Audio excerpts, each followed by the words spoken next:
Hi families, this is Mr. Shorey coming to you from Zion 6. This is series 102 of special education. It's so nice to be talking to you today. Today I'm going to give you a brief overview of procedural safeguards, also known as parental rights. This is in the case of parents that have a student that is going through an evaluation process for an IEP, so an individualized education plan. We want to make sure that my families know what rights they have, and also let you guys know that you are by far the #1 advocate for your child. And the goal is for the school to be able to partner with the parent to be able to help and provide what is best for your kid. I'm going to give you kind of the top 10 things that you probably should know. I'll go in depth a little later on. This is just an overview. So number 1, you have your procedural safeguard notices. So that means anytime you have a student that is in the school that's in an evaluation process, even before that process starts, you should get a notice and a stack of paper that's called the procedural safeguards. That big stack is your rights as a parent, what your rights are during the whole process of evaluation and the whole process if the student is found to have a disability and needs an individualized education plan. So part of this is the school is actually making sure that they send that to you in a timely fashion.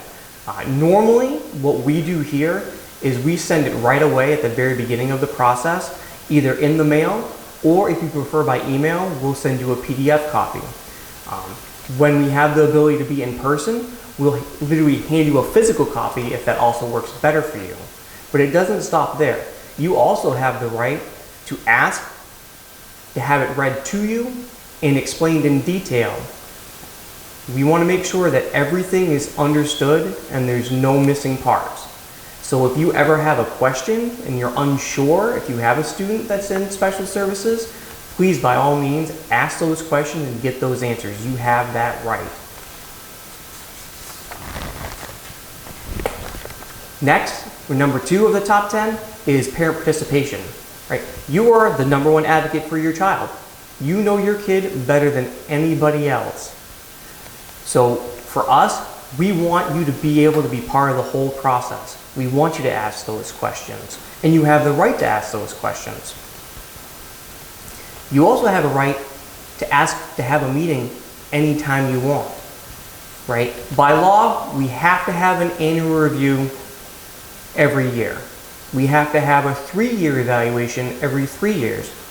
But that doesn't mean you can't ask for a meeting every month if you needed to.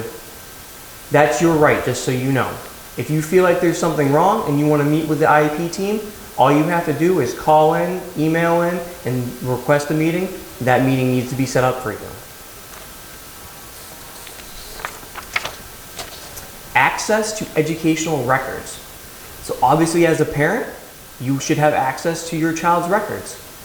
Now, normally for us, especially for special education department, if you call us or email us and you need a copy of your son's or daughter's IEP, we'll usually get that right to you within the day. Now, there are exceptions, and there is law that states that technically a school and a school district has 10 days to actually set that up for you, and they can extend it another 5 days. Normally, that's not a problem. It's really unusual that happens, but I just want to make sure that you know that. You also have the right to ask for corrections. So if you see there's something wrong in the record, something wrong in the IEP, by all means, please get a hold of your special education resource teacher or your building administrator and let them know that this is a mistake and needs to be changed. Usually what will happen is they'll let you know that something needs to be amended, even a simple typo. I have to go in and change it. Anytime there's a change to the document, simple changes we call an amendment. If it's a bigger change, you might actually call to have a whole IEP meeting to really review and make sure that everything's correct, just so you know. The next part, which is a big part, it's a big part for us, a big part for you, is making sure we keep confidentiality. What's your students is your students, and we don't share that with anybody else unless you have given us written right to do so. We want to make sure that everything that we do for each kid stays with each kid and their family. When you need to have something that stays between us also. Next, for number 5, is informed consent, also known as parent consent. That's us as the school making sure that we let you know and you give written consent for us to go through with the evaluation or go through with the process. Because if you say no, as of that point, it can actually stop right there. Now, there are some differences that do happen. If the whole IEP team feels very strongly that something needs to occur and the parent does not get consent, that can lead down a different road. We'll get to that later. Next, we have prior written notice, which kind of goes along with consent. You have to be given notice in writing anytime there's going to be a change to your student, your child's IEP. So like I talked about earlier about amendments, that can be a simple phone call, but there is an actual paper document that needs to be filled out and you need to have given to you stating what was done when that conversation happened and the changes that were made in the IEP. Some of you that have students that are in special education probably have already had that happen because of COVID. There have been many, many changes that unfortunately have occurred, especially us being, removed to quarantine back last spring. We had major changes in how services were being provided because all of a sudden we went remote. So I know that my families out there probably got those calls and got those messages like, hey, technically it says in-person services and now we're doing remote services. That's something that we have to make a correction. We have to make an amendment for. Number 7 for you guys is understandable language, and that's probably one of the most difficult parts. There's a lot of school jargon, a lot of school words that are used in IEP meetings. There's a lot of really technical terminology that's used in the procedural safeguards that you guys get. Even people that have been in education, if you're not necessarily specialized in special education, some of it can be very confusing. And that's why it's always important to get clarification and ask those questions so everyone knows 100% what your rights are and what needs to be done to make sure that we do things that are best for kids. You also need to know that you have the right to have whatever paperwork, documentation in your own native language. So by default, most things are done in English, but if English is not your native language, it needs to be then produced in your native language. If your native language is Spanish, it should come to you in Spanish. If your native language is speaking French, it should come in French. Just making sure that the team understands that and knows it and can prepare ahead of time, because sometimes it can take a few days to have things translated. Like I said, the hard part with IEP documentation is some of the technical terms don't necessarily easily translate sometimes, so usually we have to have a special district translator or building translator to make sure they get all the translation correct. Number 8, independent education evaluation. So this is one of those kind of special times where if you as the parent don't necessarily agree with the school's evaluation of your child, you have 100% the right to take your child to get independently evaluated. Now, that doesn't mean the school has to go along with the independent evaluation, just so you know. But you have that right to disagree with the school. If you don't like what they say or like what they came up with, you can take them somewhere else and have them evaluated yourself. But the school doesn't have to match up with you on that. Stay put rights. This happens when there's a change in your student's placement.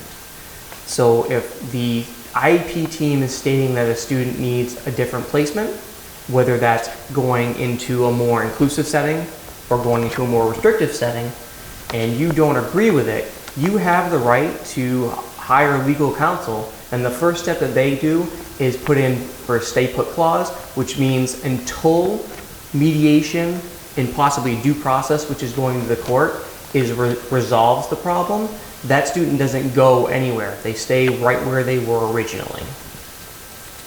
The key part of that one is you have to act very quickly. If that ever comes up, which we always hope it never does, our goal is always try to work with our families to make sure that we're doing what's best for them and what's best for their kid. But by chance, if that is something that comes up, you have to make sure that you act very quickly to get that in place so the child isn't moved to a new location, a new setting, because then the stay put would apply to that setting. Last but not least, for our number 10 of our top 10 is when you're talking about a dispute and trying to get a resolution. So, like I said, you have the right to disagree. You don't have to agree with anybody on the IEP team, which can be really intimidating sometimes, especially for a first-time parent going into an evaluation. I know from my perspective, I can remember my first IEP meeting with a student, and I was the special ed teacher. I'm sitting at a table with 12 other people. It's intimidating. You have 12 other people all talking about specialized areas that they do, and a lot of the terminology, you don't know it if you're not in that actual role. So part of that is you have 100% the ability to say, nope, I don't agree with what you're saying, that's not my kid. You can ask for negotiations. You can ask for mediation, which means we have an outside person come in, listen to both sides, and try to help you come to a resolution. We always hope that number one goal is that we're able to talk things out if there is a disagreement. And if a disagreement does happen, then that might be where we end up going down the road for a due process hearing, which is, our two parties having to go in front of the court. Thank you all. I really hope this helps. I know that basic rights and responsibilities can be confusing sometimes, so I hope this more simplified version is easier to understand. And by all means, if you ever have any questions, please contact your school's special education teacher for your student, contact your building administrator. If you're still not getting the answers you want, then please just contact me. I'd be more than happy to sit down with you on the phone, sit down with you in person, sit down with you in front of a computer, and answer any questions and go through anything that you need answered to make sure that we're all on the same page and we're going to be able to give your kid what they need to be able to be successful. Have a great day.